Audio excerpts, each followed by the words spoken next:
South ఇండియాలోనే biggest sorry store మన Varahi silks మన విజయవాడ ఎంజీ రోడ్ లో డిసెంబర్ 4వ తారీఖున ఘన ప్రారంభం. నమస్తే రమ్మగారు. నమస్తే జయ. మనకి మాఘ పౌర్ణమి ఉంది, దీని యొక్క విశిష్టత. మాఘమాసమే విశిష్టమైన మాసం, అంతేగా. మాఘమాసం విశేషాలు చెప్పుకున్నాం కదా మనం. మాఘం సౌరమాసం అని చెప్తాం. నారాయణ ప్రీతి కోసమే, శ్రీ మహావిష్ణువు ప్రీతి కోసమే చేసుకుంటాం. మొదటి రోజు నుంచి చివరి దాకా ప్రతిరోజు ప్రాతకాల స్నానము, సూర్య దర్శనము, సూర్యుడికి అర్ఘ్యం ఇవ్వటం, సూర్యనారాయణమూర్తి ప్రీత్యర్థము పాలు పొంగించటము, ఇవన్నీ చేస్తాం కదా. స్నానం చాలా ముఖ్యమైనదిగా చెప్పుకుంటాం కదా. ప్రాతకాల స్నానం, సూర్యోదయానికి 1 నిమిషం ముందు స్నానం చేయటం, ఉదయించిన సూర్యబింబానికి నమస్కారం చేయటం. అయితే ఈ మాఘ పౌర్ణమి కూడా చాలా విశేషమైన రోజుగా చెప్తారు. మహామాఘి అంటారు. మామూలుగా మనకి ప్రతి పౌర్ణమి విశేషమే. పౌర్ణమి నాడు ప్రత్యేకంగా స్నానం చేయటము, అర్చన చేసుకోవటము, నారాయణులైనా అర్చించాలి, శివారాధన అయినా, సత్యనారాయణ వ్రతాలు చేసుకోవటాలు, ఇవి మనం ప్రఖ్యాతంగా వింటాం కదా. అయితే ఈ మాఘంలో ఈ పౌర్ణమి నాడు సముద్ర స్నానం చాలా విశేషంగా చెప్తారు జయ. మామూలుగా మనకి సముద్ర స్నానం తెలుసు, కార్తీక పౌర్ణమికి చేస్తాం కదా. దానికి ప్రత్యేకంగా ఉంది. ఆకామావై అంటారు. ఆకామ అంటే ఆషాఢ పౌర్ణమి, కార్తీక పౌర్ణమి, మాఘ పౌర్ణమి, వైశాఖ పౌర్ణమి, ఈ 4 పౌర్ణములు సముద్ర స్నానానికి చాలా విశేషమైనవి, చాలా విశేషం. వాట్లల్లో మహామాఘి మరీ విశేషం. హైదరాబాద్ వాసులకి సముద్రం లేదు, మనం ఏం చేయాలి? మనకు వెంటనే డౌట్స్, మనకు సముద్రం లేదు కదండి అంటే వెళ్ళాలి. ఎక్కడికైనా వెళ్ళలేము, కనీసం ఇంట్లో అయినా పొద్దున్నే స్నానం చేయండి, నదీ స్నానం చేయొచ్చు. సముద్రము చాలా విశేషంగా చెప్పబడుతుంది ఇక్కడ. మామూలుగానే మనం ఒక వాక్యం చెప్పుకుంటాం, నదీనాం సాగరోగతి అని. నదులన్నీ కూడా, అన్నిటి కూడా సాగరమే వాటి గతి. పైగా ఆకాశాత్పతి తుంతోయం యథాగచ్చతి సాగరం సర్వదేవ నమస్కారో కేశవం ప్రతి గచ్చతి. ఆకాశంలోంచి పడిన ప్రతి నీటి బొట్టు సముద్రం వైపుకే ప్రయాణం చేస్తుంది. మన నమస్కారాలన్నీ కేశవుడికే చెందుతాయి. సముద్రంలో స్నానం చేస్తే కేశవుడికి నమస్కారం చేసినట్టు. ఆ శ్లోకాన్ని ఇక్కడ కనెక్ట్ చేస్తున్నాను అంతే. ఈ సముద్రంలో ఏంటంటే అపారమైన సౌరశక్తి నిండి ఉంటుందట ఈ పౌర్ణములలో. సూర్యుడి వేడిమికి ఎంత నీరు ఆకాశంలోకి పోతుంటుంది, అయినా కూడా తరగదు. చిన్నది పెద్దది అవదు, ఎంత ఉందో అంతే ఉంటుంది. ఈ సముద్ర జలాలు ఈ ఉప్పు నీటి వల్ల ఏంటంటే నెగిటివ్ ఎనర్జీస్ పోతాయి. ఓకే.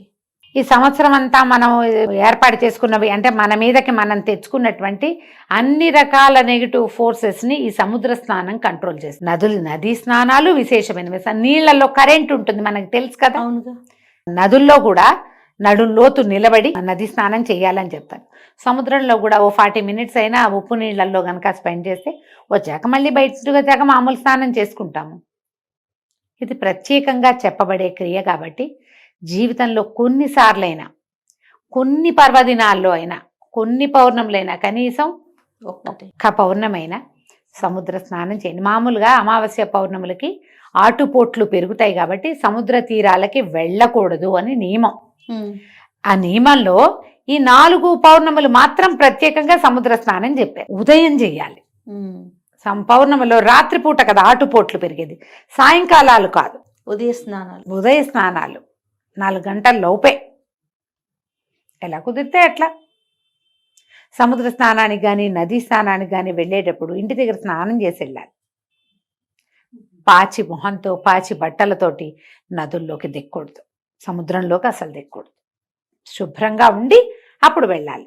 పైగా ఇవి పితృదేవతలకి తర్పణాలు విడిచే సమయం, ఇవన్నీ స్థిరంగా ఉంటాయి. ఈసారి పౌర్ణమి ఇంచుమించుగా నాకు గుర్తుండి సంక్రమణం కూడా అప్పుడే ఉన్నట్టు. చూద్దామా ఒకసారి చూడండి అమ్మ గారు. మీకోసమే క్యాలెండర్ కూడా తెప్పించాను నేను. మామూలుగా పౌర్ణములు మారుతూ ఉంటాయి కదా. మామూలుగా మనకి సంక్రమణాలు జరుగుతాయి కదా. మకర సంక్రమణం ఏమో మన కిందటి నెల 15వ తారీఖు వచ్చింది. ఇప్పుడు ఇంచుమించుగా ఇప్పుడు సంక్రమణం వచ్చేస్తోంది. ఇది కుంభ సంక్రమణం అంటారు. ఈ సంక్రమణము పౌర్ణమి ఒకే రోజు వచ్చినాయి. ఈసారి 12వ తారీఖు ఒకేసారి వచ్చినాయి. సంక్రమణ తిథుల్లో మామూలుగా మనకి పితృతర్పణాలు విడుచుకుంటాం కదా. ఈ మాఘంలో ఈ పౌర్ణమి నాడు మన సముద్రం దగ్గర కూడా పితృతర్పణాలు విడవచ్చు. అది కూడా మంచిదే. పిల్ల జల్ల తీసుకెళ్ళేటప్పుడు కొంచెం జాగ్రత్తగా వహించాలంతే. ఒకవేళ మనం ఏ సముద్ర స్నానానికి ఏ నది స్నానానికి వెళ్ళలేము, ఏమిటండి ఇప్పుడు మా సంగతి ఎట్లా అని అందరు అడుగుతుంటారు. కుంభమేళా గురించి చెప్పుకుంటున్నాం, విపరీతంగా ట్రెండింగ్లో ఉంది కుంభమేళా, అంతే కదా. అక్కడికి వెళ్తేనే కుదురుతుంది లేకపోతే కుదరదన్న మాట లేదమ్మా. అసలు అవకాశం ఉన్న వాళ్ళు వెళ్తారు, వాళ్ళు ఏదో అత్యద్భుతమైన వాళ్ళు, వెళ్ళలేని వాళ్ళు, పనికిమాలిన వాళ్ళు అలాంటివి ఏం లేవు. మా పుణ్యం వస్తే మీకు రాదు అనకూడదు. ఇక్కడ కూడా మనకు అవకాశం ఉంది, మనం ఇక్కడ చేయొచ్చు. మనం ఎక్కడ పుష్కర స్నానం చేసినా, ఎక్కడ నదీ స్నానం చేసినా మనకి పుణ్యమే లభిస్తుంది. అక్కడికి వెళ్తే అమోఘ పుణ్యం. అవకాశం ఉంటే వెళ్తాము, లేకపోతే దండం పెట్టి ఊరుకుంటాం. ఇప్పుడు మనకు సముద్రం లేదు, నది లేదు అంటే ఇంట్లోనే పొద్దున్నే స్నానం చేయండి. పెద్దవాళ్ళు ఎవరైనా తర్పణాలు విడిచే పద్ధతులు ఉంటే తర్పణని విడుచుకోండి. ఏదైనా దానం చెయ్యండి. పౌర్ణమి నాడు, మాఘ పౌర్ణమి,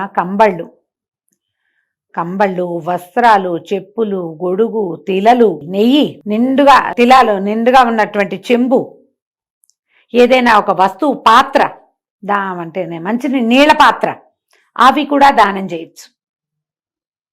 ఏది కుదిరితే అది. బంగారం దానం చేయొచ్చు, అన్నదానం చేసుకోవచ్చు. ఏమి చేసినా అద్భుతమైన ఫలితం లభిస్తుంది. మీరు మామూలుగా ఎప్పుడు చేసినా దానం మంచిది. పర్వదినాలలో చేస్తే ప్లస్. మరి మంచి పర్వదినాల్లో ఏవి చేయాలని చెప్పబడిందో అవి చేస్తే ఇంకా ప్లస్. వేసుకోండి కొన్ని ప్లస్సులు అవకాశం ఉన్నప్పుడు, అంతే. ఈ మాఘ పౌర్ణమి రోజున దానం చేసుకోవచ్చు. పగలు ఉపవసించి సాయంకాలం భోజనం చేస్తే మంచిది అవకాశం ఉంటే. సాయంకాలం పౌర్ణమి చంద్రుడు కనపడ్డాక చంద్రుడిలో భావన చేసి లక్ష్మీ స్తోత్రం కానీ లలితా స్తోత్రం కానీ చేసుకోవచ్చు. లక్ష్మీనారాయణులను ఇద్దరిని భావించి సత్యనారాయణ వ్రతం చేసుకోవచ్చు. మీ అవకాశాన్ని బట్టి దండం పెట్టుకోవచ్చు. గట్టిగా పూర్ణబింబానికి ఎదురుగుండా నిలబడి ఒక్క శ్లోకం చెప్పుకుని, ఏదైనా విష్ణు సంబంధమైందో, లక్ష్మీ సంబంధమైందో, దేవి సంబంధమైందో చెప్పుకుని నమస్కారం చేసుకోండి. బ్రాహ్మణులకి దానం చేస్తే అత్యుత్తమమైన ఫలితం ఇస్తుందని చెప్తారు. అవకాశం ఉంటే చేయండి. ఎవరికి అవసరమో నీడీ పీపుల్ వాళ్ళకి చేయండి, అది కూడా అత్యద్భుతమైన ఫలితాన్ని ఇస్తుంది. ఎవరికైనా ఏమైనా ఇవ్వచ్చు కదా. ఇలా పర్వదినాలలో పాతవి దానం చేయబోకండి. పాతవి ఇవ్వడానికి 3 రోజులు ఉంటాయి. పర్వాలలో పాత వస్తువులు దానం చేయొద్దు. పాత బట్టలు, పాతవి ఏమైనా తీసి ఇచ్చేయటము చేయొద్దు. కొత్తవి ఇవ్వగలిగితేనే దానం చేసుకోండి. మీ అవకాశాన్ని బట్టి ఏదైనా సరే. తప్పకుండా. నమస్తే. నమస్తే జయ.